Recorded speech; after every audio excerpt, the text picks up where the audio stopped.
Right. Hello, Cameroonians. Hello, ladies and gentlemen. You are once again welcome to this very special edition of a sit down with. I have a very important guest, matter of fact, a VVIP guest. He is well loved. He is highly traveled, well read. He is. I'm going to be getting him on screen just after I've seen a lot of you connecting. Um, we're having a glitch. So please, you know how we do it. Please share this video, tag your friends, share to groups, send us stars, pump us hearts, and all whatnot. It's going to be an exclusive and an interesting sit down today. I'm excited to be hosting one of Cameroon's finest brains.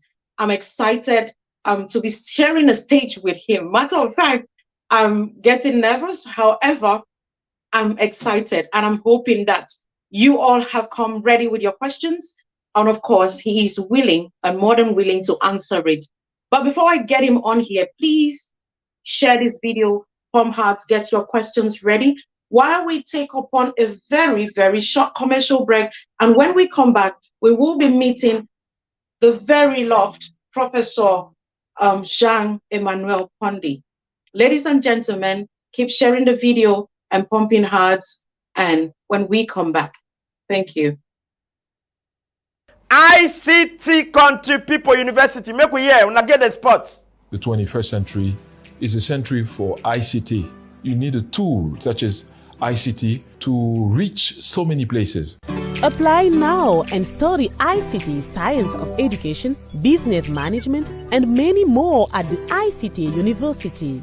I can remember having my first company on paper at ICT-UNIVERSITY during my Entrepreneurship 101 course. We have lectures online and on-site, permitting us to connect with other students all over the world. The ICT-UNIVERSITY recently received the Guardian Post Award for Best University in the sub-region. Artificial intelligence is all around us. From self-driving cars and drones to virtual assistants and software that can guide you when moving from one city to another in Cameroon. Apply now. American-style studies right here.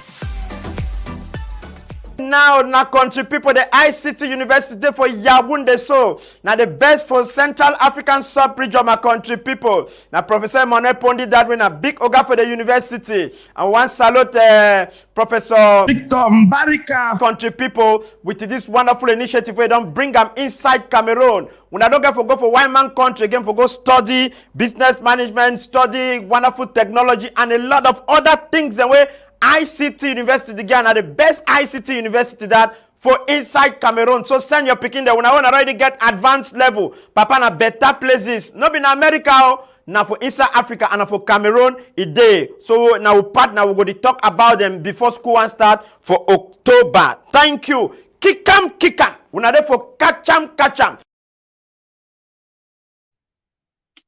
Kikam, catch 'em, and that's ICT University for you. Ladies and gentlemen, if you're just joining, this is an exclusive interview with the very revered, the formidable Professor Jean-Emmanuel PONDI. He's highly, his CV is jam-packed, it's loaded. I'm going to be giving just a glimpse of it before I get him on board so he can come and let's hear from him exactly who Professor Jean-Emmanuel PONDI is all about. Please, ladies and gentlemen, share the video, tag your friends. I need a lot of you watching. I need more persons viewing. The views are not very encouraging. Let me take upon the comments before I get him on board. We have so far Brandy Ruff. Brandy Ruff, thank you for the stars. We have Mofo Henrietta. We have Remy Yi, Auntie. We have Ndansha Mary. We have Hilary Mbako Binuela. We have all of you. Please share this video. Of course, his portfolio will runs much more than just what I'm seeing. Please get many more people watching. So I'm going to bring him on here. Of course, I know you're excited, so keep sharing the video and pumping hearts. I'm just going to get him on screen. Right. So that's Professor Jean-Emmanuel PONDI. I mean, he's a big gun. A lot of Cameroonians know him. But today we're going to be hearing about a lot more about him, just more than what you've seen on TV, more than what you've seen on screen, and more than what you've read about him. So I'm just going to read his biography, more like a summary of it. And like I said, when he comes on board, he's going to be doing a lot more talking about himself. So yes.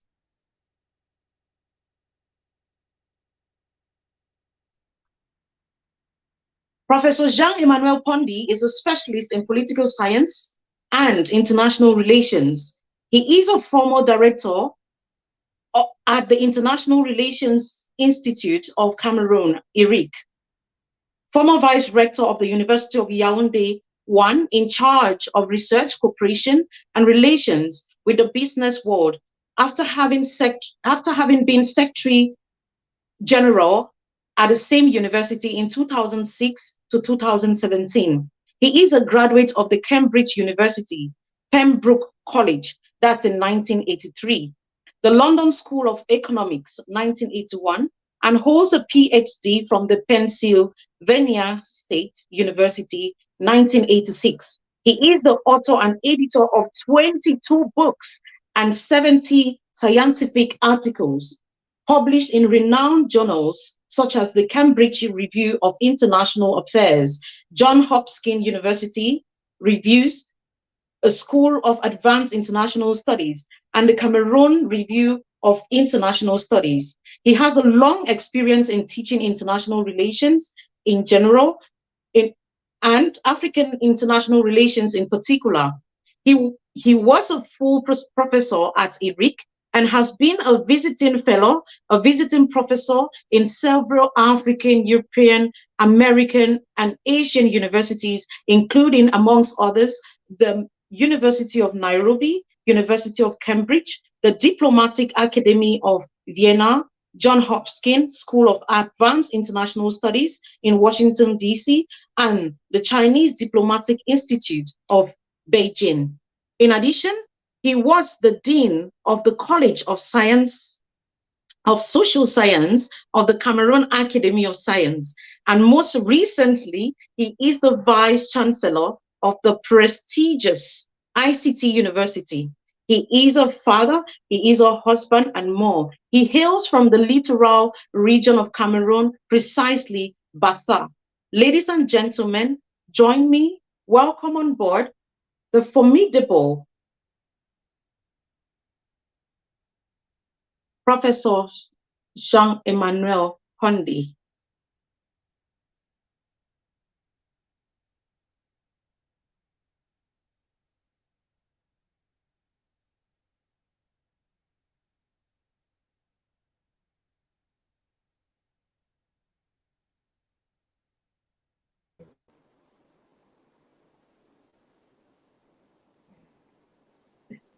Oh my God. Welcome on board, Professor. I'm so sorry that I took time to get you on screen. That's okay. Thank you very much indeed. Thank you. I'm so happy that you honored our invitation. And the viewers as well are happy to have you share your views with us. I appreciate that. So today we're going to be talking, right. So today we're going to be talking about a lot, personal views, aspects about you, African diplomacy, world views, and of course, ICTU, your recent appointment at ICTU. Are you excited about this? Absolutely. I'm delighted, excited, and looking forward to our exchanges, of course. Right. Viewers, please, can you hear him properly? Because I'm not getting him properly. I hope that you're getting him. Hopefully that it is just at my end. Please let me know in the comments if you can hear Prof perfectly so that we can kickstart. I need to see in the comments, please. And while you're doing that, can you kindly share the video and pump hearts?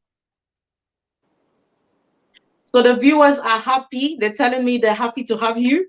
And it's such an honor for you to have honored our invitation. Again, I say thank you so much. I'm very happy. So, right. So we want to hear from you today, not just reading secondhand information in the news, or from other publications or other persons. I've just had a jam-packed profile of you, but I understand it's just a glimpse of who you are. Can I have my first question? Can you tell us, in your own words, who Professor Jean-Emmanuel PONDI is? You know, in the Anglo-Saxon universities and academic worlds, the easiest introduction that I can make of myself is that I'm a student of international relations, and I'm a student of political science. That is really the most detailed presentation I can make of myself, because I'm constantly learning on a daily basis. When you cease to learn, then you must cease to teach, and you must also cease to do research, because the density of what you're saying, the depth of your knowledge is acquired on a daily basis. So I'm very happy to introduce myself as a student of political science and a student of international relations. Prof, if you call yourself a student, I need to stop this interview, I guess, take my book and then go for further studies, because I mean, everybody on here feels like a student when Prof is talking. That's why we call you Prof. So when you say you're a student, I mean, it goes a long way to teach us a lot. I would love to really sit and listen to you and not be the one asking you questions, because I feel like I'm not learning enough. But I mean, again, I am so happy with that introduction, and I guess the public as well, because there's a lot of persons viewing you at the moment. So still in your personal aspects about you, may we just have the pleasure of knowing 3 things about you that you love passionately and 1 thing that you really detest. Okay, first of all, I love the act of learning, reading, acquiring all sorts of knowledges. It's not just theoretical knowledge, also practical knowledge. My question is, what is the use of knowing if it doesn't serve to improve the daily lives of people who learn? In other words, for me, knowledge is not an abstract thing. It should be leading towards an improved quality of life. So for me, knowledge is at the heart of everything. Development cannot be development if it is not knowledge-based. And it is the capacity to improve one's life by being able to solve the problems which you are facing that make knowledge absolutely indispensable. So to me, acquiring knowledge is equivalent to the abilities to solve problems and therefore to move ahead faster. That's the first thing. The second thing is the importance of seeing human beings as constituting one family. I do not believe that we will move forward if we continue to have this kind of stratification. You are white, you are black, you are from this ethnic group, you are from the other. No. Science says that there is only one race. It's a human race. And that cuts across all kinds of differences, which are important, because what makes the difference is what makes it also interesting to know each other. If we were all the same ethnic group, we were all the same race, the world would be a very dull place. So to me, the diversity is the name of a game. We must accept it as a positive thing and rather relish in our diversity, not fear it, not antagonize it. I don't believe in that. I think that we must work as human beings and look for what are the convergence rather than the divergence. And we should not ignore divergence. They exist indeed, but we must take them as a positive thing, which we must cherish and be more complete because of that diversity. The last thing that I want to say is that I like sports a lot. I used to be a sports person in my youth days, and even today I do sport every day. So I make sure that the mind keeps up with the body. I think the two go together. They should keep as a harmonious duo where your head is also capable of producing things, but your body follows. So that's why every day I make sure that I exercise at least half an hour, even 1 hour every day. And I try to not to be disciplined only, but I try to be self-disciplined. I believe more in self-discipline than discipline. It's easy to tell others to be disciplined. It's more difficult to apply to yourself. I don't believe that you should tell people things you don't do yourself. You are more credible when it is verified that what you preach is what you do. And it's not easy. I'm not suggesting that it's easy, but we must impose that on ourselves. So these are the three things that I would say. Wow, wow, wow. Prof, I think I should be writing because it's hard to do this interview with you. I'm so impressed. Well, I think you've left out one. I asked one thing that you really detest. Okay. Hypocrisy, lying, and double games. People who are, they tell you one thing, and then when you turn your back, you go somewhere else, they tell the other thing. I think that what I detest is people who are hypocrites. They're not courageous enough to tell you the truth in the face. And it's not easy to do, but I think you should be wholesome. You should tell people what you think, but there is also a way to saying that, but you must always tell the truth. That's a quality that I really cherish, people who are truthful. It's not easy, but I think we must be truthful. And I hate that for those who are not truthful. Right. I mean, powerful one there. Powerful start, guys. Please share this video, tag your friends, in fact, every Cameroonian literally should be on this video right now. I mean, I'm not exaggerating. You can tell. You're beginning to hear things that are getting me go. I mean, I'm going wild right now. I really want to be behind and listen and just write. Prof, just talking about, you said one thing that caught my attention, the ability to acquire knowledge and help others with it. That's one of the things that you truly really like. So talking about being a solution to other people.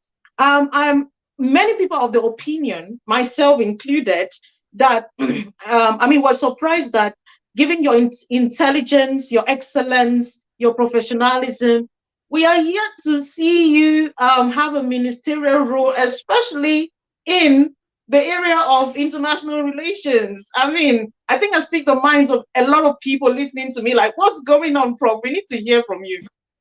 Okay. Well, it's a question that has been asked over and over again. And I always keep on giving the same answer. And I must conclude that my answer doesn't satisfy those who listen to it. I am of the belief, and I may be wrong, that being an academic is different from being a politician. Again, I may be wrong. You know, if I wanted to do politics, it's a different path which I would have followed.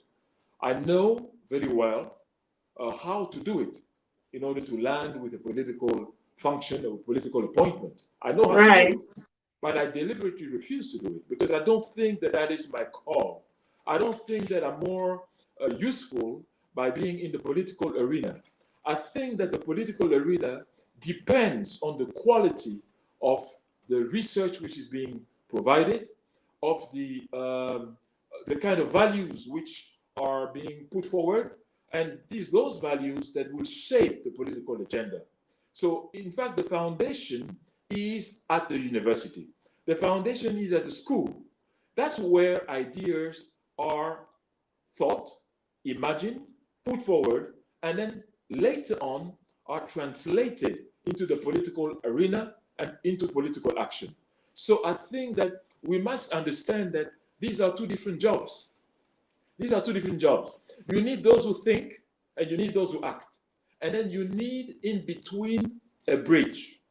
So what could have been asked for me is to serve as a bridge once in a while. That's to say the revolving door approach, as Henry Kissinger did in America.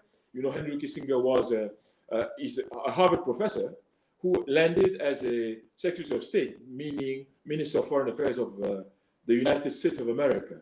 And then after that, after he finished that tore as a politician, went back to Harvard. That's a possibility. But the problem with these kinds of alternative jobs is that they always do not go together well. In other words, if you are an academic, when the table is blue, you must say it is blue. When you are a political actor, people will tell you that although the table is blue, the political party line says that it is gray, and therefore you should say it is gray. So if you are a scientist, you cannot say it is gray when it is blue. Right. And there you have a problem. And I think that for most scientists who are attached to what the scientific truth is all about, they feel rather uncomfortable with twisting reality for political purposes. That is what I refuse to do. And that is why I feel myself more at ease with the political, with the scientific arena, where you tell things the way they are. Now the politician can use some of your ideas if they wish. They cannot use them if they don't wish, but they could switch them if they want. But you as a scientist have a duty to tell the result of your research the way it is really. That's why I tend to stick to scientific approach, even though I know that many people are disappointed with that because they think that it is not complete as a career. But I think these are two different careers. One is the scholarly career, the academic career, and the other one is a political one. They can converge in some people, and they may diverge in others. But my choice has been to produce as much knowledge as I could in many different domains, not only in political science and international relations as books, but also in ethics. I've written a book on sexual harassment in the university milieu. And I can assure you that it was not a book that brought me many friends. But I had to write it because I thought it was unacceptable that a category of students, the female students, were victims of machismo, of people who go to the university not to teach them, but rather to exploit them. And I was against that, and I wrote a whole book on that. And I think you have domains such as these, which are, I think, social domains, but also with social responsibility, which is ours. The same thing, I wrote a book on Yaoundé, this capital city of Cameroon, where I saw that many people who lived in Yaoundé did not know Yaoundé at all. They lived there, but they did not know where they were. So I went back to the history of places and names and so on, so that at the end, many were astonished to learn things they did not know. So I'm saying that I'm not only in the science for science, I'm in science in the service of better quality of life, basically. Wow. Wow, Prof. Wow. I mean, I wish we had all day to get more of this. Talking about politics, I will be getting into other things, national crisis. Are we ready? Absolutely. Right. Yes. So as an international relation expert, what's your objective take on the Anglophone crisis? And what exactly would you advise the government or the separatists the way forward? Okay. I think it's a crisis that did not erupt only recently. It's been long in coming. I think the roots of it are really as far back as 1961, 1962, during the Fuman Conference. And I think that's where the real roots of that crisis could be found. I think that you cannot have one generation that complains about something, 2 generations, 3 generations, and basically not much is done about it. And I think the eruption of a crisis is a manifestation of people who are fed up with saying the same things over and over. And I think that we need to be humble as a country and as citizens to really have the ability to look squarely and coolly at what is happening. And I think that I'm not so much in those. I don't accept the idea that there is one camp which is right and the other which is wrong. I think that it is shared responsibilities. We must look forward to how to solve the crisis by taking into consideration the proposal of each party, and then try to see whether this can be factored in. We should not be closed and saying this is not possible. The format of a state is not negotiable. No, this was maybe true in the beginning, but it's no longer true today. We were in a federal state before. It was not a scandal. We used to live with that. So I think that we should open up our minds into all kinds of proposals, really see whether they can be applied in the context of Cameroon, and ask the Cameroonians what is their real will. The will of Cameroonians is not necessarily the will of the elite, not necessarily.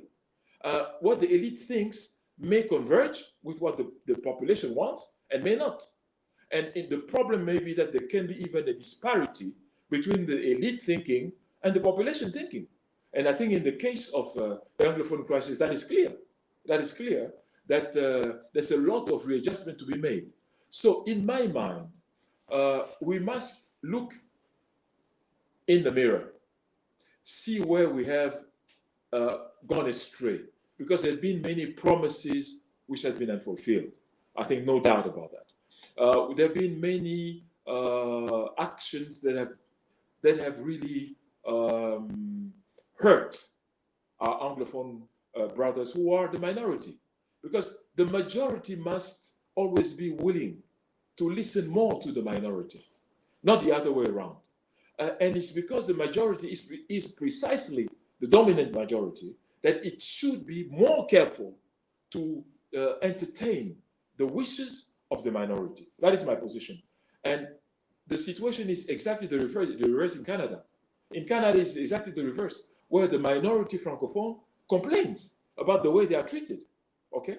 And whether it is true or not, the very fact that a part of the population complains is important enough to be taken into consideration. So today, we have reached a point where arms have been taken, citizens have killed other citizens, and it is grave enough. And I could not imagine that it would last more than 5 years, as we're experiencing today. It is a disaster for everybody, for those who started it, and for those who today are the victim of it. So I think that we must understand that Africa is a place where there is so much wealth, so much for everybody. Now the problem is we must go back to the African philosophy of Ubuntu, where solidarity is based on equitable sharing. And I think the problem is equitable sharing. Do we share things in an equitable manner? My answer is no. Do we make sure that the rights of everyone is equitably looked after? My answer is no. Do we make sure that the complaints which were lodged 40 years ago have been attended to? My answer also is no. Only recently have we started to do these things in a very, very serious manner, after we had our backs against the wall. So I think that very seriously, there's a lot to be said, but the African philosophy of Ubuntu, which sees the community as the basis of our society, is what we should really go back to, and see that where there is justice, there will be peace. But where there is no peace means that there's no justice. So justice must be at the heart of everything. In my view, we should all endeavor to have more just societies, more equitable societies, where people feel at ease, recognized and valorized. If we do that, I think that most of the problems we are facing today will find a solution with goodwill. Wow, wow, just wow, Prof. I mean, thank you so much for articulating that. One of the best ways I've heard. I'm not sure if this is the first time you're talking about this, but this is the first time I'm hearing you talk about it as much. I am of the opinion that there's a lot of intellectuals in Cameroon who are silent and taking the backseat as far as the Anglophone crisis is concerned. In fact, the general well-being of the country.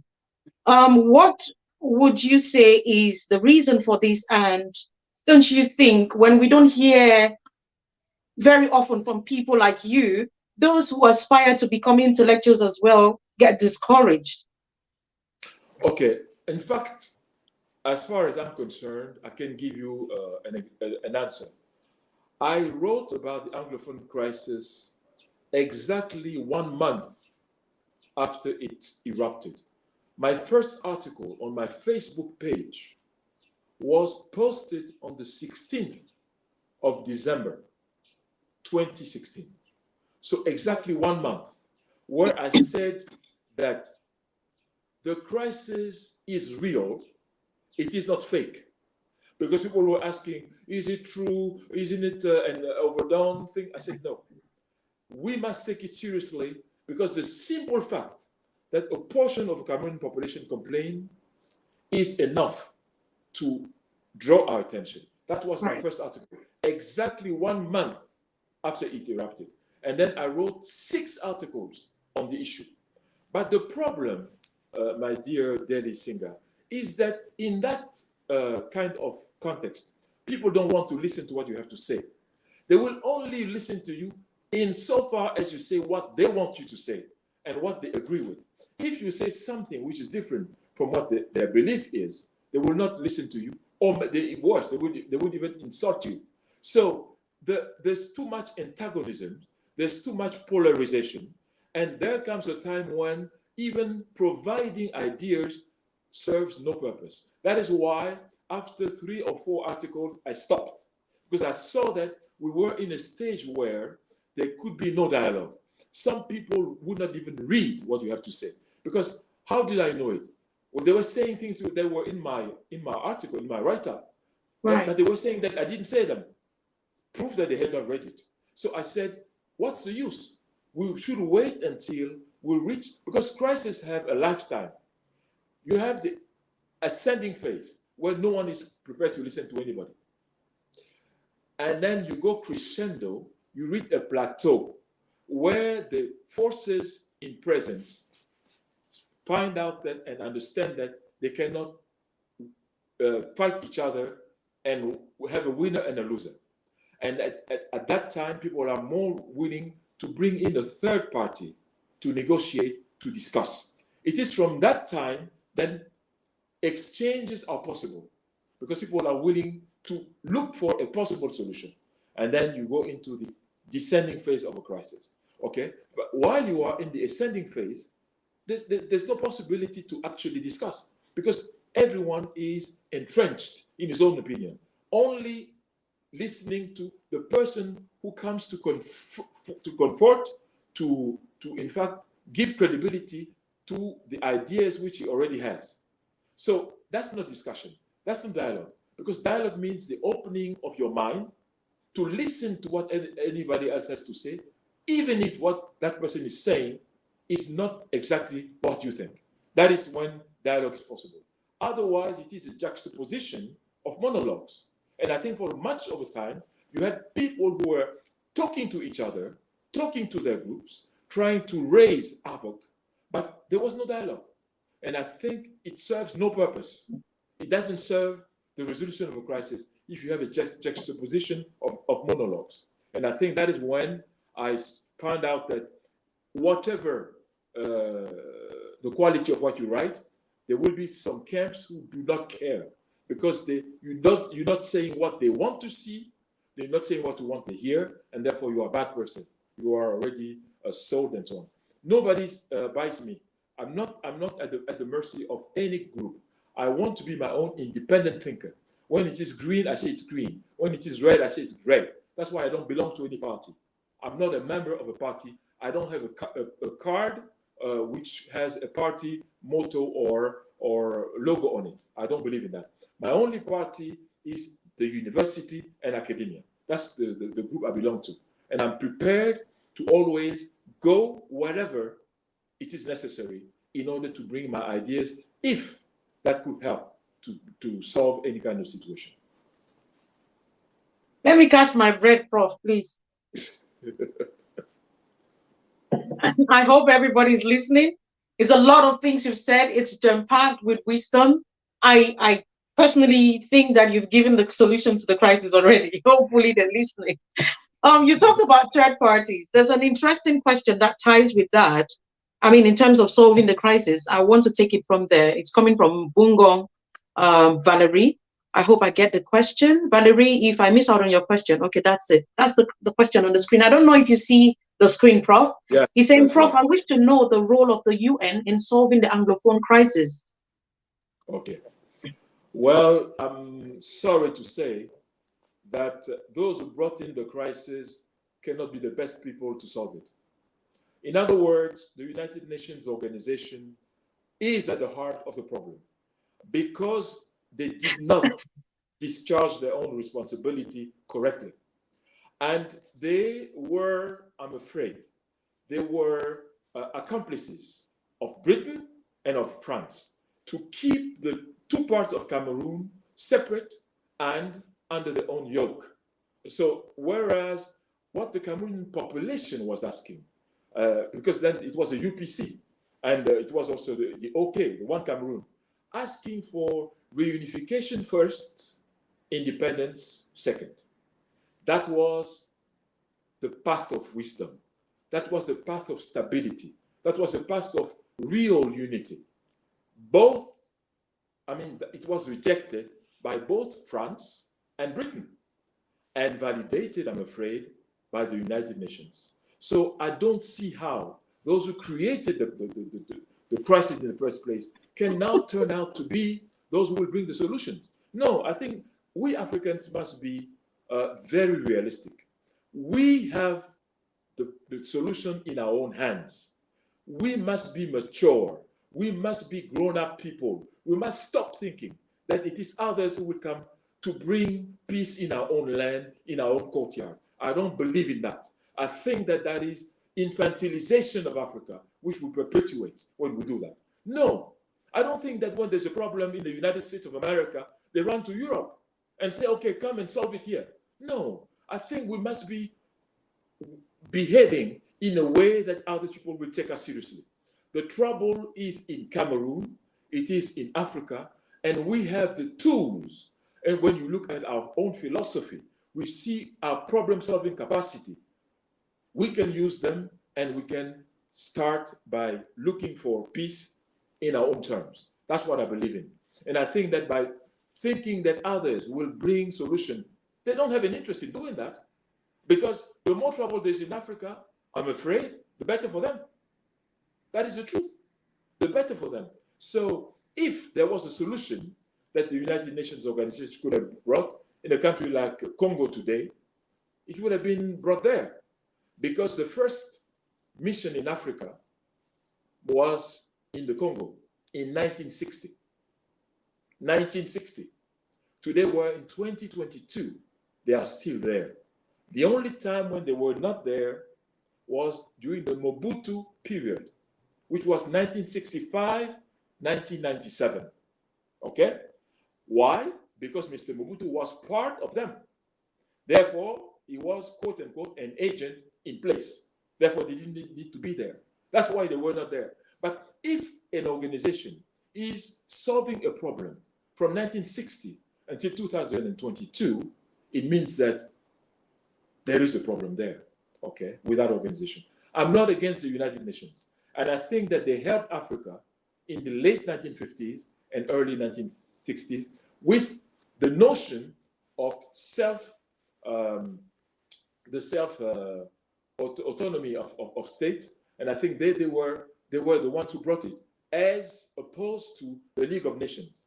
They did not accept the idea that you can become autonomous, okay, as a country or as a civilization. It was a very colonialist organization, the League of Nations, which was created in 1919, all right, until 1945. So the United Nations brought the idea that it was possible for countries or civilizations to emancipate themselves. And I think we should recognize that they did it. And we use that particular window of opportunity. But today, I don't think that the United Nations has the answer. If you ask them seriously, the experts, they have no idea of what to do. We have the idea We are on the terrain, we are on the field, and if we have the determination, nothing can prevent us from finding solutions. Wow, Prof. Thank you so much for that insightful explanation there. Well, Bungong Valerie, I hope that you had exactly and even beyond what you expected. Prof, so calling you Prof all the time, it's not so many professors in Cameroon.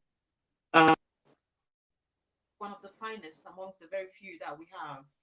What does it take to be a professor in Cameroon? Well, first of all, I don't think that I'm the only one, or I think there are many. There are many who are very good professors. I think we should praise them for what they do.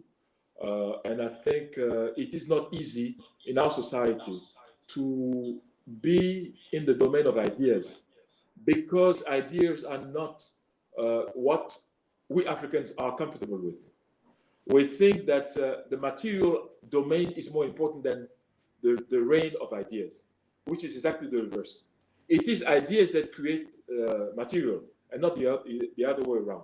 So professors, right, I think, have a very important role in shaping the minds. But university professors come in too late. Where it should start is at kindergarten. The ones who really have the responsibility to shape human beings from the beginning are kindergarten teachers. And their job, believe me, is much more difficult than ours. But if the foundation is not good, you can be sure that the roof will not hold. And I think that is what our problem is. We should make sure that at the lower echelons of the learning process, the right and appropriate thinking structures are installed. Then we move on to secondary, and finally we get to the university, which is the last stage. And unfortunately, you cannot have good university students if you have bad kindergarten pupils and bad secondary school pupils. So what do we teach them? What do we teach them, and what kind of citizens we want produced by our educational system is the heart of the matter. And I think that professors who are at the university should be very careful not to miseducate students. What I mean by miseducation is putting false ideas in their minds, false history, false ways of thinking in their minds. If you have a wrong attitude towards yourself, you cannot talk about development, you cannot talk about progress. You become a danger to yourself. And I'm afraid our educational system has not thought seriously enough about how to rekindle the pride of being an African, how to rekindle the pride of making it in the world on our own terms, according to our own values, not just to be a replica of others. That's why I think our role is essential in reshaping society, in reshaping ourselves. If we hate ourselves, we cannot ask others to love us.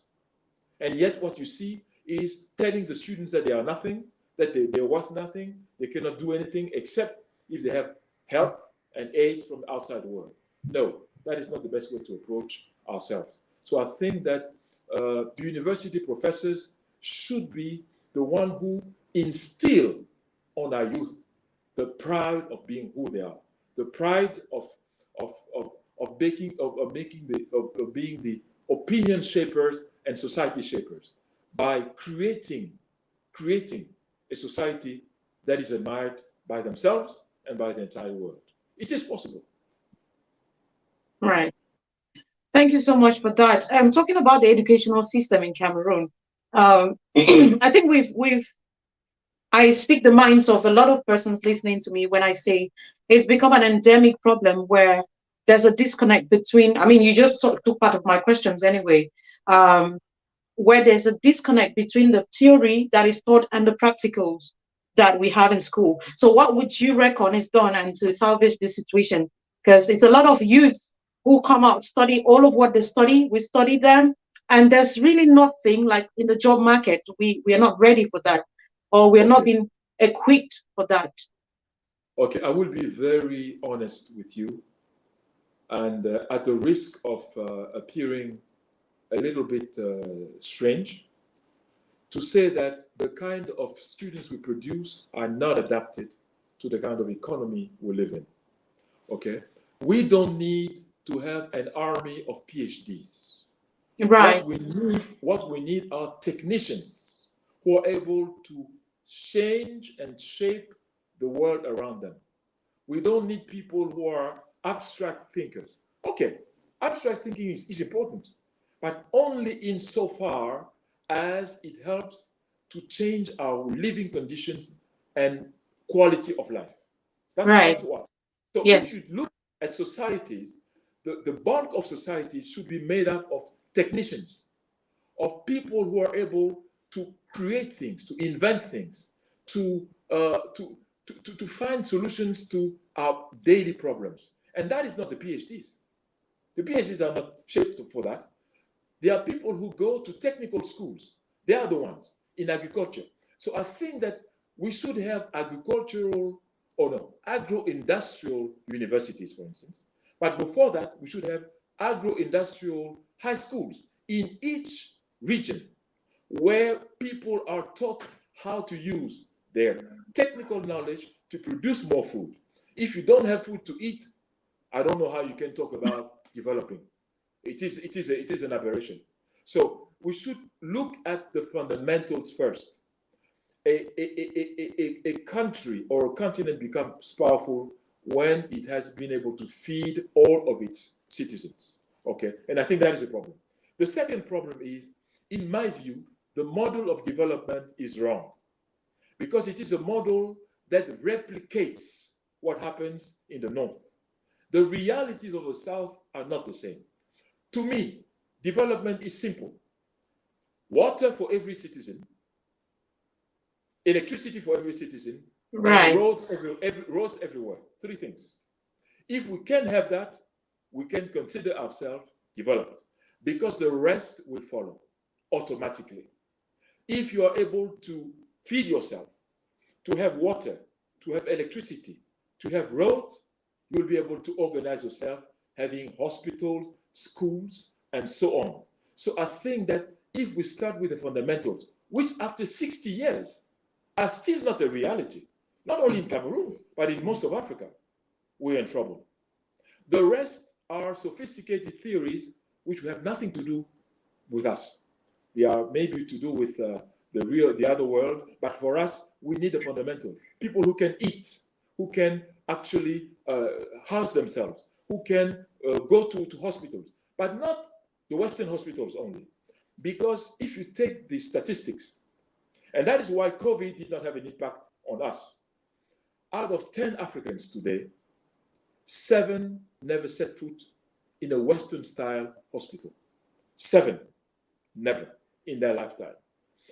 3 are like you and me. That is to say, we are addicted to drug in the forms of pills, of drops, and and injections and so on. So, but the majority of the Africans, they use the ancestral medicinal knowledge in villages. There's no village where you will see pharmacy. No. Yet people get treated every day. Most of the villages don't have hospitals, yet they get cured. So how do we know that our system functions daily? It's very simple. In 1960, we were 250 million Africans. In 2022, we are 1.3 billion, meaning that our system functions very well. Otherwise, we'll be going decreasing populations, not increasing populations. So we must not fall into the trap of saying, okay, what you need is oxygen tubes, you need hygienic beds and so on. No. We have our logic. The African medicine is a holistic medicine which cures the mind and the body. Western medicine only takes care of the body, but leaves the minds in shambles, in rubbles. You cannot cure somebody just by looking at his body and not taking care of his mind. So I think we must teach African medicine in our faculties of medicine. And I think that should have been the greatest legacy of COVID in Africa. Pharmacy, we should have African pharmaceutical institutions. Yes, that should have been the legacy of COVID, because COVID showed that we are immune from our own system with our own environment, okay? Which is not the case of the West. So how far did we go? No, the West wants again to force us to go into their own logic, their own paradigm, which is not suited to us, okay? So I'm saying that our notion of development must be from our own terms, according to our own values, according to our own philosophies, just as the Asians have done, just as the Europeans have done. I'm not saying something which is revolutionary, no. I'm not saying something against somebody, but I'm saying something for us. And I think it's about high time that we work for us, unapologetically, without apologizing. From I want to scream, I'm just holding myself literally, and bless me. And I know that my followers, their followers, everyone listening to you understands exactly why I really want to scream, because it's a lot of these conversations that are going on in the media now. And I think it's about that time as a wake-up call for especially the younger generation, you know, to listen to what we're doing. And of course, the future is actually in our hands. We have our own solutions. We do not need foreign interventions all the time to get it done. I mean, Prof, coming from you, I want to stand and give you a standing ovation. Let's take a quick break. I know you need to catch your breath, and then when we come back, we will be talking ICT University all through. Stay with us, please. Share the video. Don't go nowhere. ICT Country People University. Make we hear. Una get the spots. The 21st century is a century for ICT. You need a tool such as ICT to reach so many places. Apply now and study ICT, Science of Education, Business Management, and many more at the ICT University. I can remember having my first company on paper at ICT University during my Entrepreneurship 101 course. We have lectures online and on-site, permitting us to connect with other students all over the world. The ICT University recently received the Guardian Post Award for Best University in the sub-region. Artificial intelligence is all around us. From self-driving cars and drones to virtual assistants and software that can guide you when moving from one city to another in Cameroon. Apply now. American-style studies right here. Now, country people, the ICT University for Yaoundé, so now the best for Central African sub-region, my country people. Now, Professor Jean-Emmanuel PONDI that win a big oga for the university. And one salute Professor Victor Mbarika. Country people with this wonderful initiative where they don't bring them inside Cameroon. When I don't get for go for one man country again for go study business management, study wonderful technology, and a lot of other things and way. ICT University again are the best ICT university that for inside Cameroon. So send your picking there. When I want to already get advanced level, Papa na better places. Not in America, now for inside Africa and for Cameroon a day. So now we partner, we're going to talk about them before school and start for October. Thank you. Kick 'em. We're there for catch 'em. Welcome back, ladies and gentlemen. If you're just joining, this has been an exclusive, thought-provoking, awesome interview with the very own formidable Professor Jean-Emmanuel PONDI. If you are just joining, you've missed out on a lot. However, please share the video. You can catch up later. I'm going to be taking up on the comments. And I mean, it's a lot of you who've been screaming in the comment section, and I understand why. Please share the video, tag your friends. We're going to the second segment of our interview, and we will be having Prof talk to us about ICT University that he's directly part of. A matter of fact, he holds the position of the Vice Chancellor. So it's a lot that we will be asking him, his recent appointment, his plans for ICT University, and the way forward. In fact, every other thing that ICT is all about. Please share this video right now. It's very important while I get Prof again on our set. Before I do that, let me see the comment section.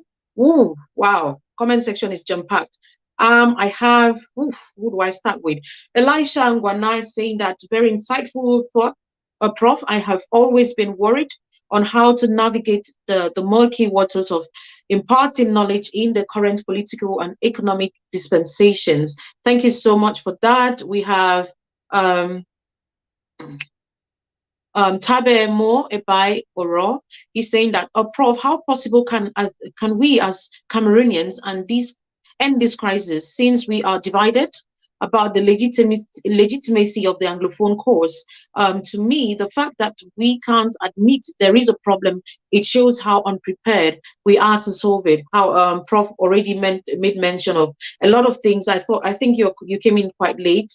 Hopefully, well, if there's time, he can take up on that particular question, because I think it's quite important, though he somehow answered it already. We have Ngwa and Ngwa Catherine saying, Prof, if you can talk to President Paul Biya today concerning Anglophone crisis, which two advice can you give him? Prof already answered part of that question when he was talking about talking to the government and to the separatists. If you missed out on that, you want to catch up on it again at the start, maybe at the end of the video. If Prof has a lot of time again, maybe he would shed more light on it. But we want to take up on ICT-UNIVERSITY as it is right now, so I'll just project the comments as we go. People are already asking how the applications for ICT-UNIVERSITY works. There's BI that there in the comment section. Your comment is as long and it's cut because it's too long and it cannot take, the screen is too small to take all of it. I mean, I'm sorry if I do not project your comments. It's too many comments there. We cannot possibly take all because the time is against us. Aside from curriculum, everything about Cameroon education needs a restructure. All the universities just raise huge amounts of Okada riders every year and washed on ton. And we get that. We get the frustration in your write-up, Don Mark. Of course, Prof talked about that. He touched on that as well. So, Mary Ache, what advice would you give to policymakers to come out with a good curriculum for a Cameroon educational system? Prof is listening. If there's any of the questions that catches his attention, he might want to shed some light on it when he gets on board again. Please let me leave it at that. I'll take Prof again and then we can continue. Let's see if Prof is there. Right, he is. Yes, indeed. Welcome back, Prof. Hello. Thank you so much for being this patient with us and sacrificing this much time to talk to us. We really appreciate you. It's a pleasure for me. It's a pleasure. I want to thank your audience for responding so enthusiastically, and also I can see that they followed what we were saying. No, the Anglophone crisis is real. It's real. And when you have people dying, it's no longer a joke. It's very serious. One death is one too many. One death. How many thousands do we count now? It's too much. And I think if the form of a state is a problem, let's change it. As simple as that. I don't think that we should continue that blame game. No, it's not me, it's you. It's not you, it's me. No, I think that we must act in a very mature way and then really have a clear consultation of the population and then act forward, move forward. If we must change the format of a state, then we must go in a constitutional manner and look at what can be done in a very legal way and change it. And I think that's what we need to do now. Yes. Thank you so much for that addition, Prof. We appreciate that. I mean, it's a lot of people listening to you, and I'm certain it's gone down. So yes, let's talk ICT-UNIVERSITY. I know you're excited about this. Yes, of course. Right. So first of all, congratulations on your recent appointment as Vice Chancellor of ICT-UNIVERSITY. Thank you so much. Thank you. Right. What would you say prompted you to accept or to take upon this role? Well, first of all, I think the 21st century is an ICT century. In other words, the tool that is absolutely necessary to have today and to master, more importantly, is ICT. Because it is a shortcut to progress. And also the way Africans should use ICT should be very distinctive compared to what others do. When you take, for instance, payments in a country like Kenya or Uganda, the 90% of payments are done through the simple cell phone, for instance. And that is a use which is not found in Europe or in America, okay? So we must adapt our environment to those solutions. When you take the drones, for instance, drones take medicines and bring them to far away lands, far away bushes. Yes, so these are very clever applications which we have used and which we have designed. And I think, therefore, the ICT can be a shortcut for us to move forward more rapidly. And we have so many problems to solve, and we can use these applications. And I see that in a country like Cameroon, you have the Silicon Mountain, where there are geniuses who are there. We can team up with them and then encourage their startups. Here in ICT itself, we have many of our young students who are looking for or even creating applications on a daily basis. Now, the question is how to capitalize on it, how to put it on the market, how to sell it to the world. Because let's not forget that a country like Korea only had one product. And I think everyone knows that. What was that product? Do you remember?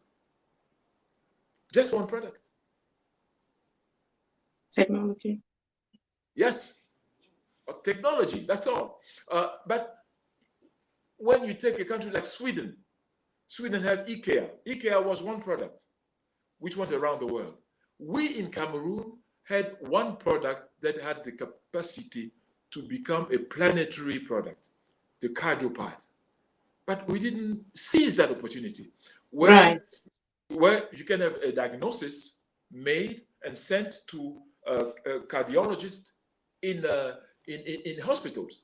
But that diagnosis can be made in bushes, anywhere. So we did not use it because we did not even see the big picture.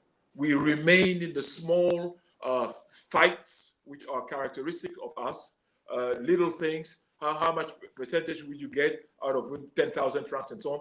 Whereas you have a global product which you could have sold around the world with a very solid campaign. So I'm saying that we can use the age of ITC today, and a place like our university is determined to be a place where patents, where intellectual property is really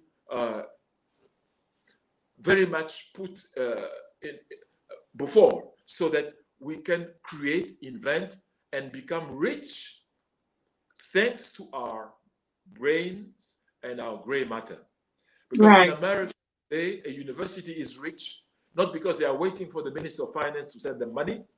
They are rich because they have intellectual property, which brings billions of dollars to them.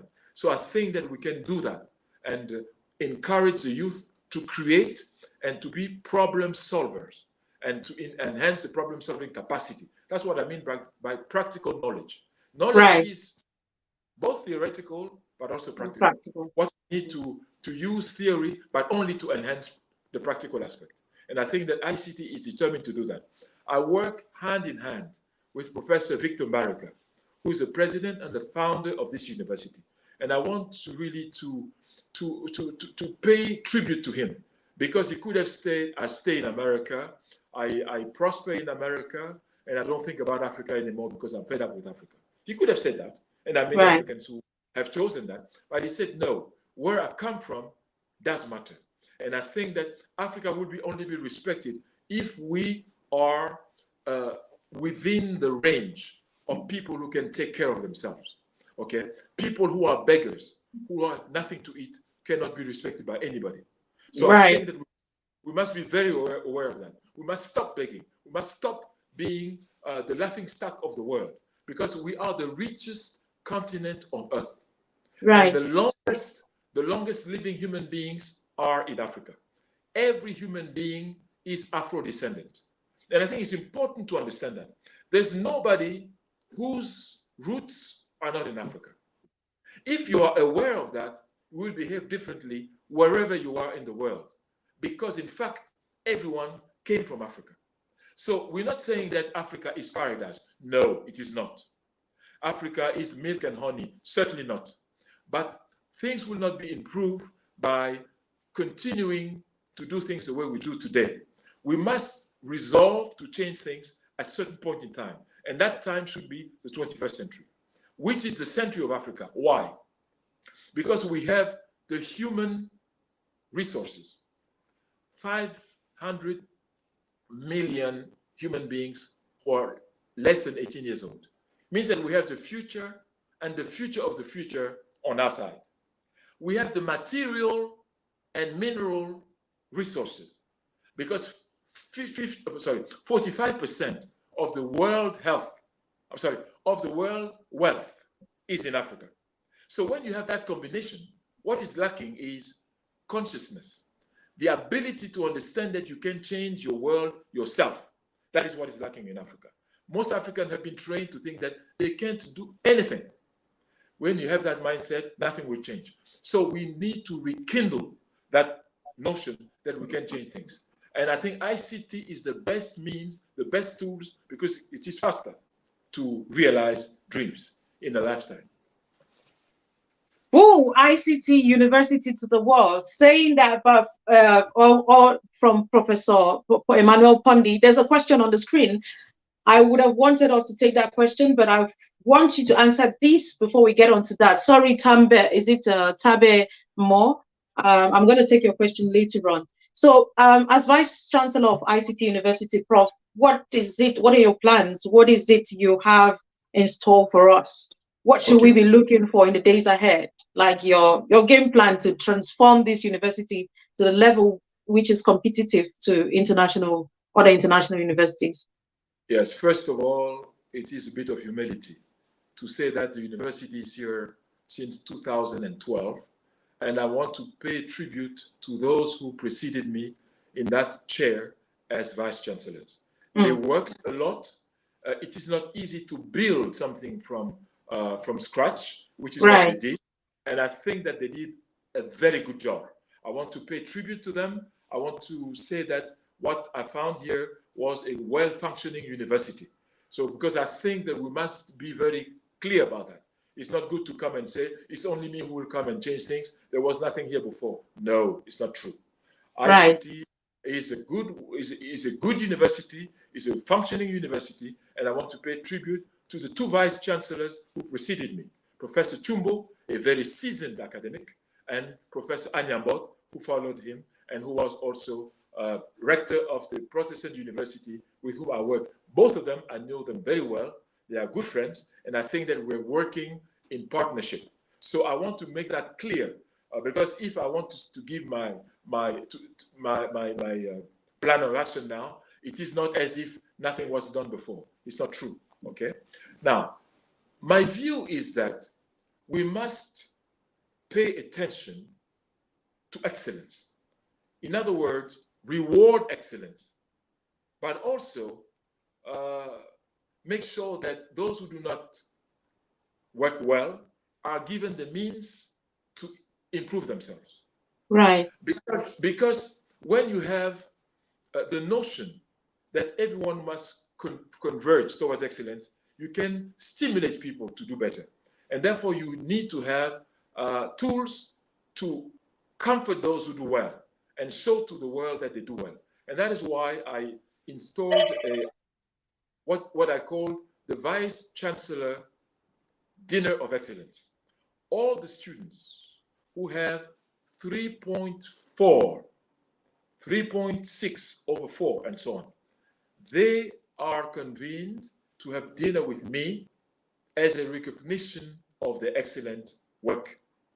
So I think that when you do that, you show to the community that good performance at the university is valued by the entire hierarchy of a university. Okay, that's one thing. The other thing is to make sure that we have new programs that will attract the best at ICT. One is the creation of I don't know whether you were able to follow what I was saying. Yes, yes, Prof. I have been. I just wanted you to be on screen. Sorry about that.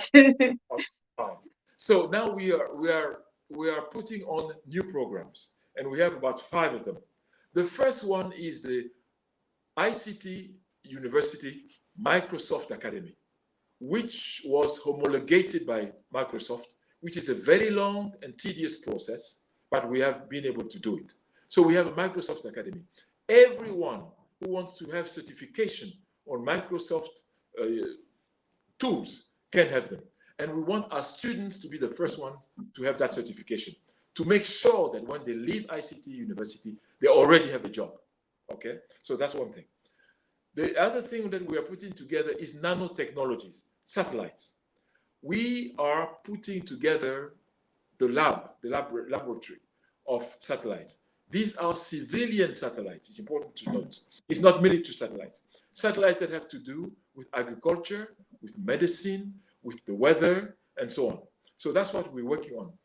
The container to put the labs has arrived, and as I speak, the lab is being put together now, so that it will be ready for students to use, so that the satellites will be produced from Africa by Africans. Right. The other thing is artificial intelligence. We have a program on artificial intelligence. Artificial intelligence is very important to have the ability to actually move into new grounds of Internet of Things. Okay, it's very important. If you don't have a lab for that, you will be doing approximations. So we don't want to do approximations. We have labs for that, which are now operational. And we also have virtual reality. The virtual reality program teaches you new domains. For instance, holograms. Holograms are when you see people where they are not, in fact. You create them, and then you can have someone who delivers a speech in 5 places at the same time. It's not magic. It is not sorcery. It is technology. Okay? But that enables you to spread knowledge quickly in many places at the same moment to various audiences. Okay? That way, the spreading of knowledge will go faster. If you can give the same conference in 5 places in the same afternoon. Okay? That is what that kind of technology, virtual reality, enables you to do. Okay? So we have those programs which are very, very, very modern. We have also robotics scholarships. Okay? And we just show a sample of what was done here at ICT-UNIVERSITY 2 days ago with robots, with drones, which are able to identify the faces of people and, in fact, follow them wherever they go. And this is good for criminals, okay, who are doing things which are not very legal or according to the law. So we are designing such technologies, but the point under my leadership is that they will be officially supported with, of course, the determination of Professor Barika, who is the president of the board of trustees, and myself. We are determined to work hand in hand to achieve those particular programs. Scholarship are ready for special students at ICT. I want to make that clear. And you can be online, which is the majority of our students. You can register online. You don't need to be here. But usually undergraduate programs are on-site, and master's programs and PhD programs, which are the unique feature of ICT. We are the only ones in Cameroon to deliver PhDs for ICTs. There's no other university that does it so far. There may be later, but for now, we are the only ones. So I'm saying that you must know that you can register from anywhere in the world and follow our lectures. We are prepared to accommodate you if you fit the standards, of course, if you fit the standards, because we must be also very careful with having students who are at a good level. If you are not, we have the notion of prerequisite courses. You can come, we'll put you up to the good level before you enter the class. That is also something which is one of our specificities. You don't need to know everything in a perfect manner, but you can take prerequisite courses as it is done in America. If you go to take a course, you have prerequisite courses that will prepare you to go, in fact, and take those courses. So that's what we do. We have Internet of Things. We have embarked systems. We have all kinds of engineering, which is provided here. And I think that is one thing. But you also have the business and management faculty, which is also linked to renewable sources and all that has to do with renewable energies. We teach that here.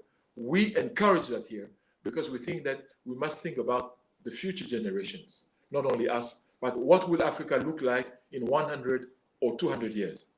We cannot ignore that we are responsible for the future generations. So, in fact, ICT is a university that has the ambition of becoming a world-class university. World-class, right. Yes, yes. Not to be afraid of saying that, but for that, it means that we have to do a lot of work, systematic work, serious work, and to, first of all, be very, very self-disciplined and have a level of exigency which is very high.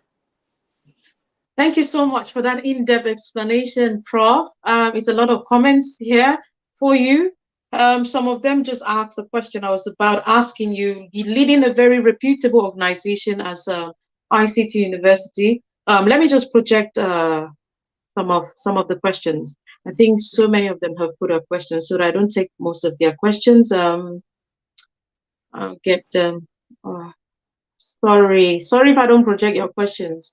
Right, I think that's the question I saw, which is, does the ICT-UNIVERSITY offer job opportunities or links to companies where students can practice the skills learned like other Western nations? Prof, just before you take up on that question, there's a similar question, so you answer both. Time is running against us. Prof, in recent years, this concept of professional vocational schools have been rampant. We thought it was a way out for unemployment, but that is not the case. How does your institution help tackle this issue of unemployment? Okay, very good. I think these are very important questions as well. Right. Just as the ones that were asked before. I'm not belittling the ones before. They were also very interesting. And right. Right. In fact, the philosophy of ICT is not to train people to become idle or become unemployed. No, everything that is done here has a purpose. We have entrepreneurship spirit. We must make sure that what is produced here is usable in the market. We don't produce abstract thinking for the sake of philosophizing. Every project here, every program, and every research is linked to a need which is real in society. In other words, when you get out of here, you must be able to open up your enterprise that will give you a job. We are not training people who will go to the civil service and look for jobs. That is not our approach. Our approach is to tune our training here to the realities of the job market as they are today in Cameroon and in Africa. So there's a lot of things that needs to be done. But if you only are theoretical, if you only are abstract, of course, what you're doing will not be absorbed in the job market. So we don't want that. What we want is and we have links with enterprises, with firms, and in fact, the majority of our students are taken before they have finished training. I repeat, they are taken before they have finished training, which means that there is a good match between what they learn here, and what the job market's realities are all about. So the problem that we have in many universities is that they are disconnected with the wishes of the job market or the needs of the job market. Of course, if you do that, you will have a lot of people who don't have jobs. And I think that is what we don't want that. We don't want that.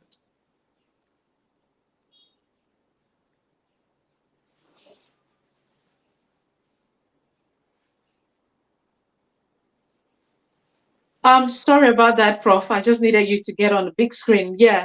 So, yeah. So you mentioned a lot about the prospects. You know, a lot of things you intend doing. Prior to talking about well, the first part of the first segment of our interview, you did mention agriculture.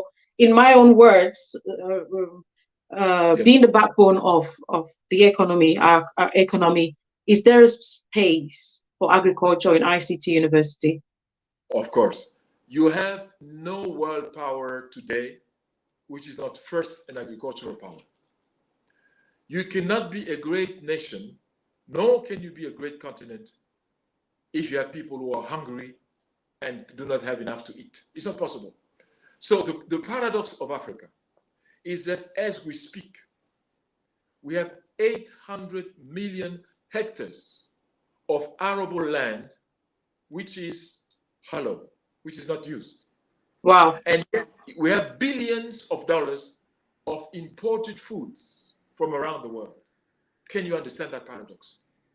It means that we don't have a set plan to make sure that we produce what we consume, but because the scheme now is that we don't produce what we consume, and we consume what we don't produce. Right. So, and that's because the system, the international system, is created in that way, where Africa is not supposed to be a land of people who create. We're supposed to be in the world consumers. That's all. And that's why we must not be naive. We must be very realistic. When we talk about changing the game, being the game changers, it is not appreciated everywhere. We must know that. But yeah, development is a fight. It's not an afternoon picnic, Sunday afternoon picnic. No, it is a fight. We must understand that we must have the same tools as anybody else in order to move forward. It is not with nice words and broad smiles that we will develop. No, we must go back to work, and with one thing, determination to win and to transform ourselves. This is what the Chinese did in only 30 years. Only 30 years. They were able to feed themselves. Some African countries did it, like Burkina Faso under Thomas Sankara. They took 4 years. They became self-sufficient in food production and consumption, whereas they were supposedly the poorest nation on earth. We should not be guided by the way we are defined by others. We should define ourselves. It's very important, because when you listen to Africans, they repeat what so-called international organizations say about them. But what do they know themselves about themselves? It's very important. We cannot continue to accept, to repeat whatever is being given to us in terms of statistics, in terms of concept, in terms of values, in terms of philosophies. We're our own. But we have the oldest society on earth. So it means that we have the oldest wisdom on earth. Simply that we don't know it, and most of Africans even don't care about it. So that is what we must change. ICT, we must put the content on modern technology, an African content, an African narrative, an African way of doing things, which is not necessarily better, but in fact, which is different. And I think when you go to China, they have the Chinese way of doing things. Why should we have the Western way of doing things in Africa? Doesn't make sense. Right. Doesn't make sense. We have our own civilization. They have their own. We must respect them, but what we must insist on is to be respected as well. And I think many of our leaders don't insist on that sufficiently. We must stop the infantilization of Africa. starting with the Africans themselves. We must stop being beggars, always there asking for aid and so on. Aid has developed no continent. If yes, give me an example. So these formulas do not work. And after 60 years, it is time to draw the stock and know that we must find other ways. I'm not asking for fights or conflict with other civilizations. No. What I'm asking is for each civilization to respect each other, which is not the case so far. We are treated as if we are children. We must tell the world we are no longer children. And we must prove that to the world by becoming developed according to our own definition. As I said before, water for everyone, electricity for everyone, roads for everyone, and the rest will follow. Wow, power. That's powerful, Prof. Thank you so much for that. I have yet another question still for ICT University. Just partnership. It's just about partnership. ICT looking forward to having partnerships. Which areas are they interested in having partnerships with? Maybe, other institution organizations. Just before you get that, Prof, I think this is in line with a question that Elisha Ngwana is asking. These are big moves, he says, in the cyber and tech space, all. So he says nano, VR, robotics, satellite. Prof, I can definitely say ICT-U will be a reference in Africa. Rwanda is hosting the UN Center for Fourth Industrial Revolution. ICT-U could partner with the Center for More Opportunities. Well, he's proposing that, and I was asking. So yeah, I guess he's answered part of it. So yeah, you can take it from there, Prof. Okay, I'm happy to say that, or to inform you that many of the things that have been done in Rwanda were done also by Professor Victor Mbarika. Okay, he has worked with the Rwandans a lot. He has worked with the Ugandans a lot. He has worked with the Nigerians a lot. And most impressively, I think, he has worked with the US government a lot in the ICT technology and approaches. So we have world-class thinkers like him. And the only problem is that most Africans are not comfortable to work with Africans. We are brainwashed into thinking that whatever comes from Africa by definition is not good quality. We must change that state of mind. We must change our mindset towards each other. We are our greatest enemies. People who hate each other cannot move forward, okay? And people who do not trust each other, as many Africans do, will not be able to carry out research in a collective manner. African society are community-based. Never forget that. If we were able to not die, all of us, of hunger and so on, it's because we share. That sharing abilities must be now synchronized. We must have applications to put that in our webs, in our tools, ICT tools, to in fact disseminate the African philosophy around the world. Let us not forget that Africa is in the 5 continents. You have Africans in Europe, Africans in the Americas, both Americas. You have Africans in India. You have Africans in China. You have Africans everywhere. So I'm not talking about Africans in Africa only. We must look at all those dimensions when we design our ICT tools for all those communities and all those needs which are theirs. So I think we have a lot on our plate. We have a lot on our table. So we should work rather than look for trouble with one against each other. That's not the proper way to function. So ICT has partnerships. I think that was your question. Yes, we do. So far, partnership with like University of Nebraska. We have partnership with Southern University. We have partnerships with Harvard for public health. And they are coming here to open up a center at ICT. I'm talking about Harvard University, which is in Cambridge, Massachusetts, in America. We have partnership with Makerere University, which this year is 100 years old. Makerere was founded in 1922. So we're just and their heads of department at Makerere University is a graduate of our university here. The head of department at the National Open University of Nigeria, the head of department of ICTs, is also a graduate of ICT-University Cameroon. So we have many like that. We are happy. Our partnerships are with East Carolina. We have one with Anderson University in America, and we have one with Avencity. Avencity is purely artificial intelligence university, which is based in France.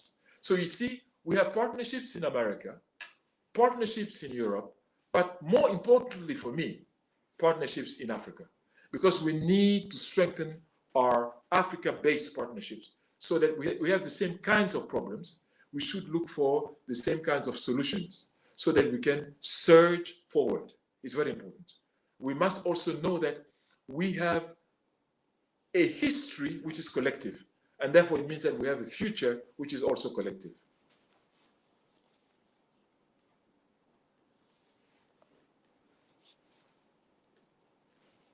I don't know if there are other questions.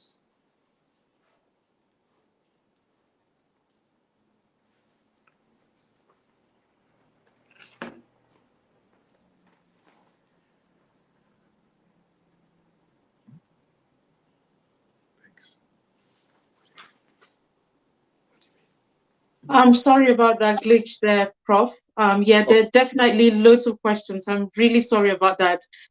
Yeah, there are lots of questions. I don't know if I should take up on the comment section first. People want to talk about African diplomacy. They want to talk about that. I want to talk about your publications. I want to talk about your most recent publication about the Indomitable Lions. Of course, I have a question in that light. However, let's talk more of ICT University. The next session, you know, some people asking if they have direct employment from ICT University when they graduate. So the graduates from ICT University have that. What can you tell them, those of them listening at this point in time, especially when they have diverse views, or they're faced with other opportunities, other universities that are quite competitive with ICTU? Why should they come to ICT at this point in time? Well, first of all, I said that the philosophy of ICT is that it is a transversal sort of university. We're not focused only on computers. No, we are focused on all areas of knowledge which have ICTs involved in them. That's all. That is to say, we can teach public health, right, with an ICT dimension. We can teach e-government with an ICT dimension. We teach economics with an ICT dimension. We teach agriculture and so on. So it's not reduced to how to manipulate a computer, or how to use this and that tool. No, it is more than that. We have a license to actually infuse ICTs in all domain of human knowledge, which is a huge mandate. Okay, and the second thing, as I said, which makes ICT special, is that we go up to the PhD level. We are the only ones in Cameroon. The others stop at the master's level. Okay, so that is a big specificity.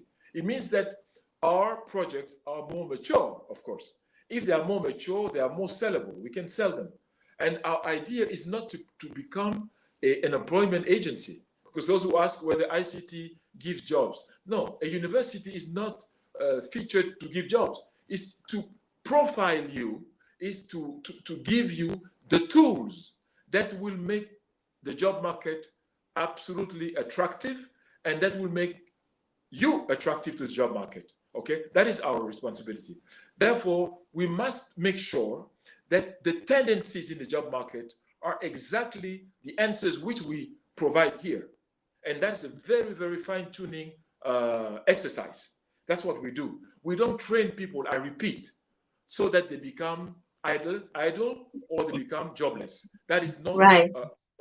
We train people with the certainty that the knowledge they have is required in the job market as we speak. And it means being in constant tune with the job market. Okay. Yeah. So that's why we send our students in firms, in companies, and when they are there, they give us the feedback, and we readjust our training on a yearly basis, basically. And are we looking at having other branches?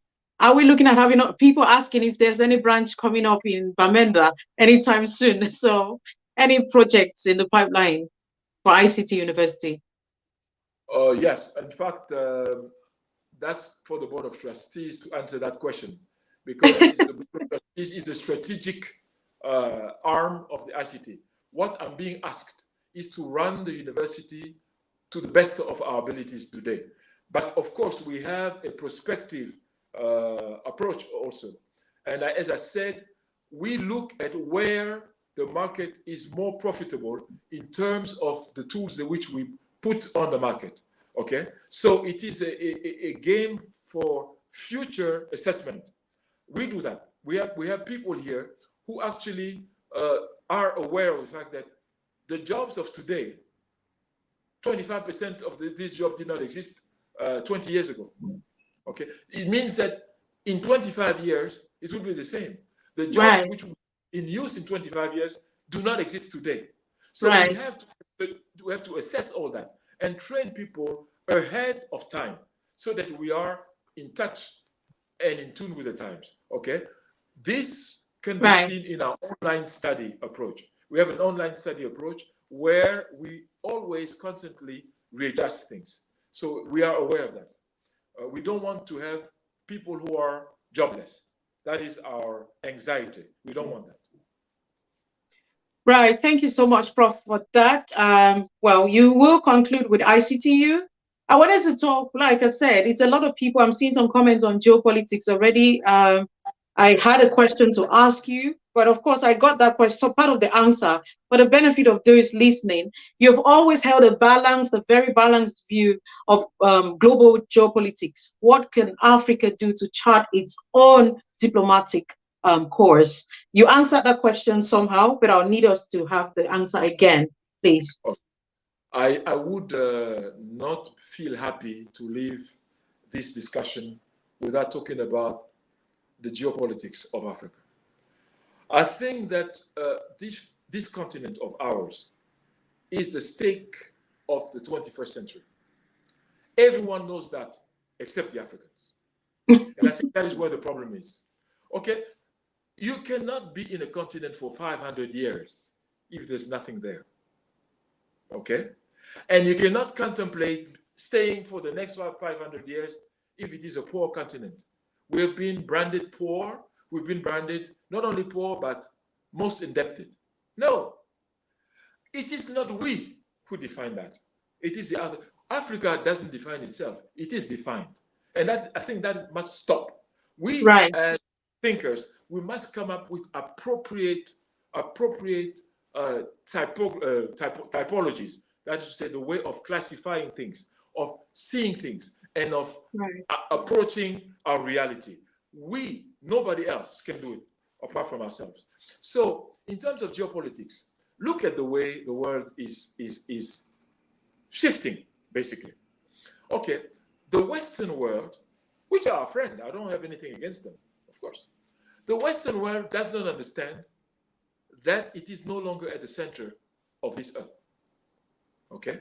Now, if you take the wealth of the BRICS, that is to say, Brazil, Russia, India, China, South Africa, they are much more wealthier than Europe plus the United States. This is very important to understand. But their way of reasoning is as if we were still 30 years ago, because their mentality has not changed. And it is the same discrepancy with Africa. They think that the Africans of today are the Africans of 40 years ago. No. Africans have understood many of the mechanisms which were holding them below and down. Right. And they have not understood that. So the image I use is very simple. When you are beating the drums, when the drummer has changed pace, the dancer also must change his rhythm. Mm-hmm. What we are observing today is that Africa has changed the rhythm of a drum, but the pace of a dancer has remained as it were 30 years ago. And that's why they think that Africa of today is the Africa of 30 years ago. No, we have been to their schools. We have been among the best in their schools. Not me, I'm not talking about me. I'm saying thousands of Africans. But they have gone back to Africa for the majority. Now they've seen what is wrong. And we are working to fix what is wrong. And they don't realize that. And that's why they are serving us old, outdated rhetoric, which we don't believe in anymore. We're even laughing at that. When they come and tell us that we are hypocrites, I mean, you get to have nerves to tell people you have enslaved, you have colonized, and treat them as hypocrite. Who is hypocrite? Who is hypocritical? Is it you who are talking or the people who are listening to you? So I think we need respect. What Africa must demand now is respectability, not infantilization. So the geopolitics is changing. Why? Because the wealth is in Africa. The richness is in Africa. They don't have much, very honestly. The population is aging and dangerously aging. They don't have answers to the survival questions which they are facing with, which they are being faced with today. They don't have answers. They don't have answers to COVID-19 because answer to COVID-19 is in Africa, okay? But they don't want to understand that. They don't have answers to the future of their own continents. I'm talking about Europe and America. We have all the time to map out our future only if we have confidence in ourselves, which is what is most lacking in Africans today. You still have Africans who believe that the answers of African problems are outside of Africa. This is a big and dangerous illusion. There are no answers of Africans' problems elsewhere but in Africa. But in Africa. I left the Western world to come back to Africa. Not because I'm a fool, but because I think that we must work on the long term. We must fix our own problems, not as antagonistic to others, but because we must be feeling at ease in our own homes first before talking to others. So that's why I think that the geopolitics is changing. Today, the balance of power, which is a tool we use in in international relations, the balance of power is weighing against the former people who were administering the world, and now is moving towards us. But we are afraid to take that responsibility because we are not trained to do that. We are trained to be at the backstage. We are trained not to take decisions. We are trained to wait for what to do, to be told of what to do. That's how we are trained. And that's why you have a clash today with the generation of Africans who says enough is enough because we can solve our own problems. And the generation that says that we are unable to solve our problems until we are given and handed solutions by others. So I think that is where the problem is today. The balance of power is shifting away from the former superpowers and so on, and now coming our way. After a stop in Asia, Africa is the next destination. Make no mistake about it. Africa is the next destination. And we must be prepared to assume responsibility for world leadership. It is not a joke. It means that we must be serious, not people who are beggars waiting for other people to dictate our reality to ourselves. Wow. I want to scream right now, Prof. And thank you so much for that. One last question on geopolitics, and I think we can call it a day, right? I know you can talk about this all day, but we have got to go because you have really sacrificed time. No problem. So let me take this last question on geopolitics. I said still on geopolitics and your publication, You recently launched your latest publication entitled Understanding the Impact of the Indomitable Lions of Cameroon on the Geopolitics of the World. May we have an aperçu of that article? I mean, for those of us who did not attend the launch and did not buy the book, did not read the publication, just a glimpse of it. All my books are on Amazon platform there, and they're very cheap because I don't believe in enriching myself on other people's sweat. So my books are very cheap, have always been, because I want to make sure the students can afford them. So that's right. Okay, now you can see. In fact, the reason I wrote that book was the AFCON, the upcoming AFCON. Right. And I thought that many people talked about the inimitable lions, but did not know them. And they did not know them very well. And some of them were even prone to insult them all the time, especially when they have lost a game. No, I think the inimitable lions are a treasure, not only for Cameroon. They are the pride of Africa. Right. Very honest. Yes. Because they have been at the forefront of all fights concerning football in the world.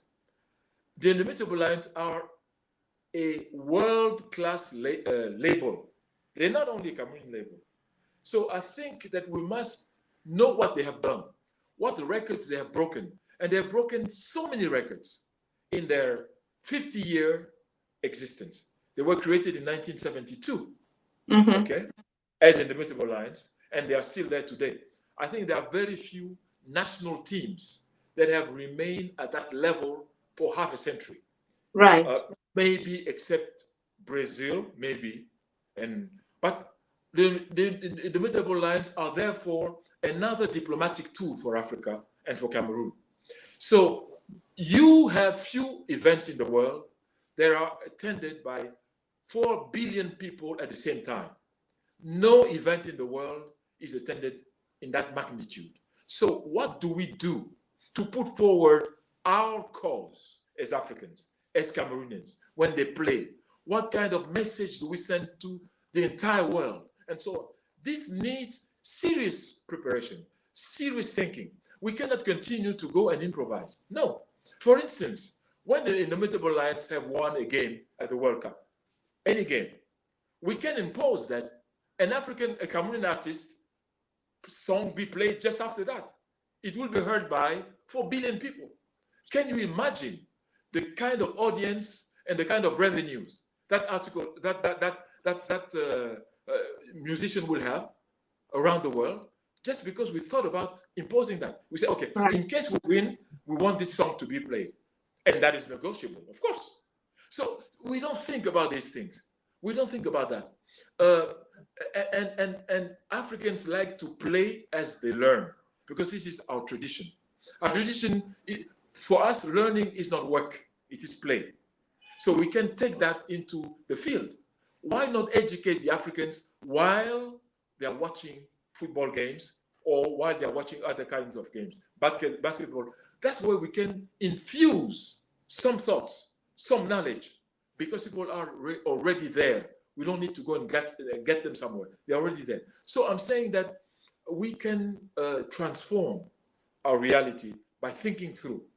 The inimitable lions have played against 60% of the countries of the world. Can you imagine that?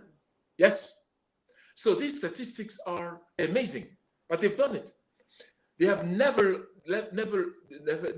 lost a game, for instance, against Argentina, which is the second greatest power as far as World Cup is concerned. They have not lost a game in Vandena, that is to say, at the Amadou Ahidjo Stadium, since 1988 until today. Never.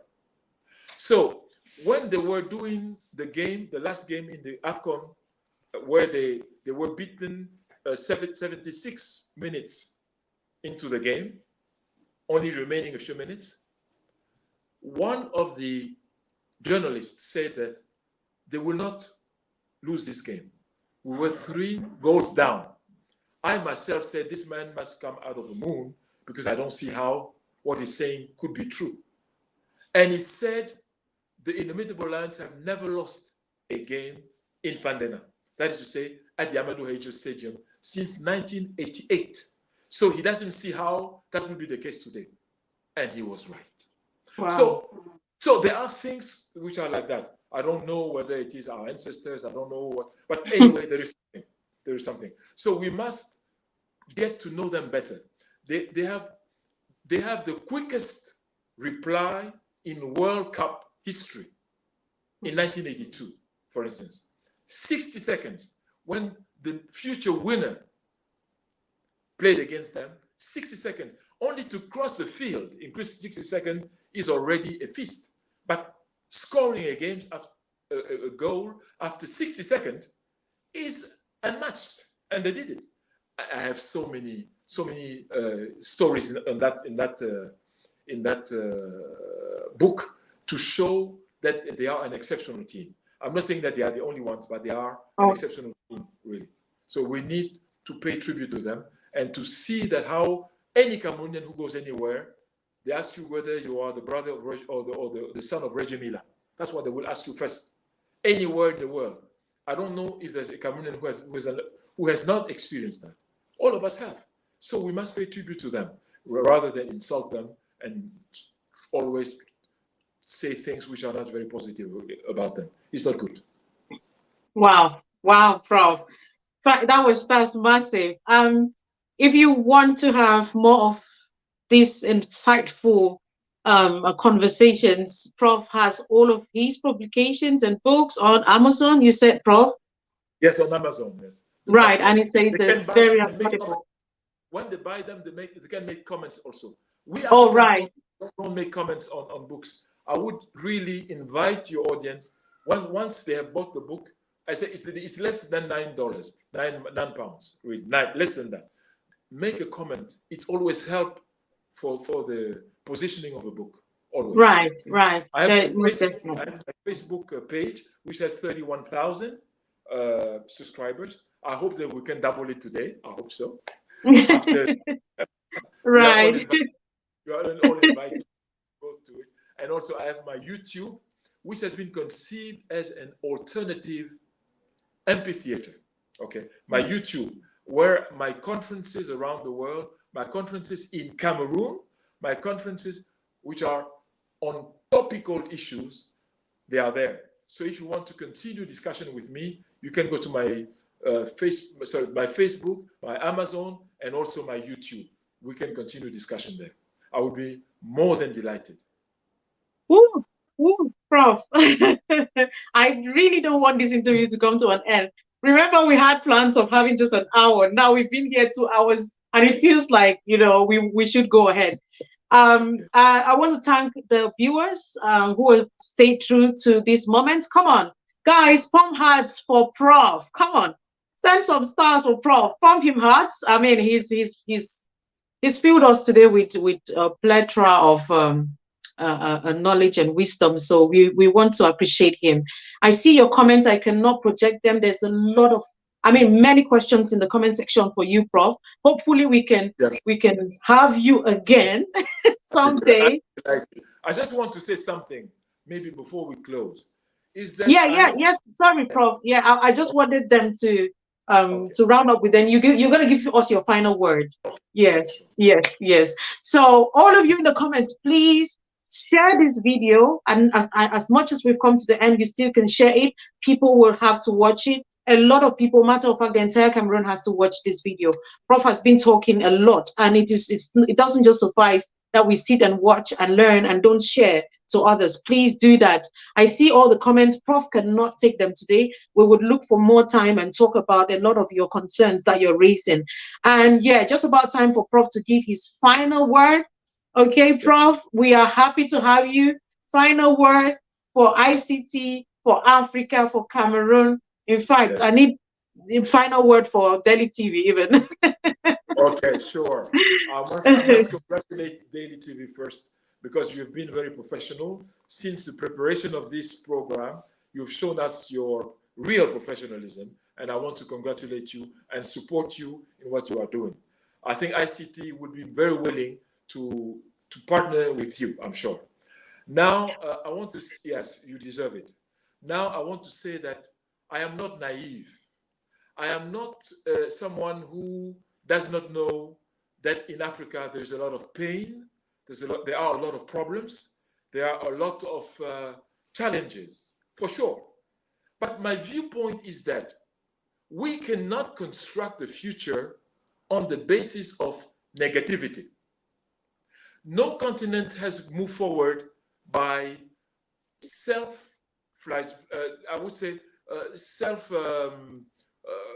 mortification.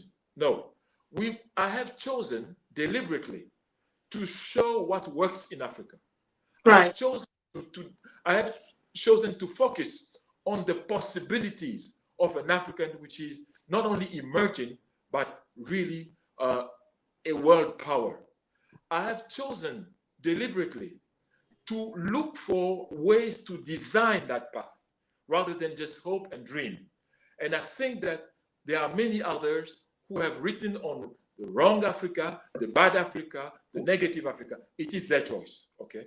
My choice is to be Afro-realist, not Afro-pessimistic, not Afro-optimist, but to say there is a way forward, and this is how we can do it, and this is our contribution, because there will be no development anywhere in the world if there's no thought process that actually design that development and contextualize that development according to our real need. And our need are that of the population of Africa, in our villages, in our cities, in our societies, in our communities, and so on. We need to come closer to what is needed by the Africans themselves. African development cannot be conceived by others. It has not occurred anywhere in the world, and it will never occur in Africa. Thank you very much. Thank you so much, Prof. And one final word again for ICT University. Yes. ICT University is expecting you to come and join us, and expecting also your ideas, because we are open to new ideas. Or start-uppers who have good ideas, we will examine them. We will partner with you, provided that these are ideas that move the continent forward and give pride of place to our civilization, to regain the greatness it used to be and to have. So we are open. We take registration. We take really the best and the brightest, but also we turn those who are medium, not mediocre, we turn them into the best they can be, because we have strategies for that, to incite them to work more and to change Africa, and therefore to change the world. I see that Prof. Barika is not far. I want to say a big hello to him and to pay tribute to his vision and to his commitment to his continent that saw him, that gave him life and also wisdom. Thank you very much indeed. Thank you so very much again, Prof. I'm so happy, so honored to share a stage with you, Prof. I can't believe this. I'm very honored too. Right. So I'm looking forward to us having another time again together. And thank you again. And it's been a pleasure having you. Same with those in the comment section. Yeah, so we can only wish you the best and looking forward. Thank you to your technicians also over there. Right. Thank you so much. We appreciate you. All right. Have a memorable time and bye-bye from us. Bye-bye. Bye. Bye. So, ladies and gentlemen, this is where we call it a day. We've had an amazing time with Prof. I was honored and privileged to have had a sit down with him. If you're just joining, you want to catch up on this interview. It's jam-packed with everything that Africa needs as a whole. Okay, thank you so much for the wonderful comments. Thank you all. Thank you for sharing. Thank you for pumping hearts. Again, I'm looking forward to the next episode of a sit down with. I'm going to be, I'll talk about the guest, our next guest who is coming. Remember ICT University, I'm brand ambassador of ICT University. And I'm telling you, there is applications ongoing. We have October session. Please, please apply. The prof has said a lot about ICTU. You want to know more, please get on our website, www.ictunniversity.edu.cm. Without very much ado, again, I'll see you again and have a beautiful week. Bye-bye from my end. Bye.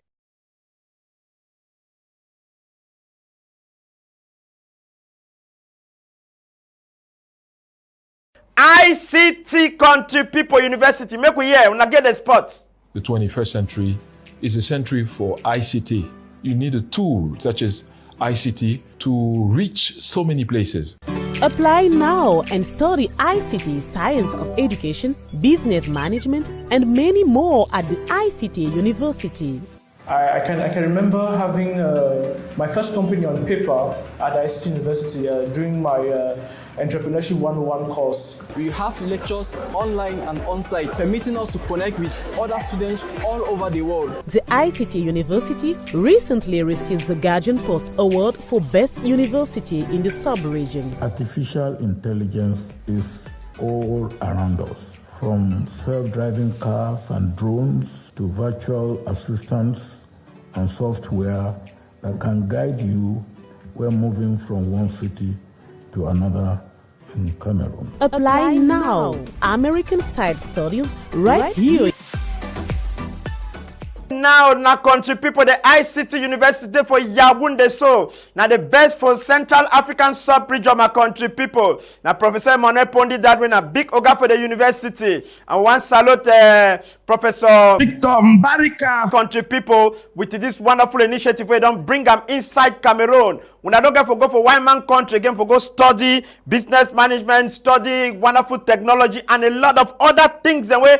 ICT University again are the best ICT university that for inside Cameroon. So send your picking there. When I want to already get advanced level, papa na better places. Not in America, now for inside Africa and for Cameroon, it day. So now we partner, we're going to talk about them before school and start for October. Thank you. Kick 'em. When I there for catch 'em.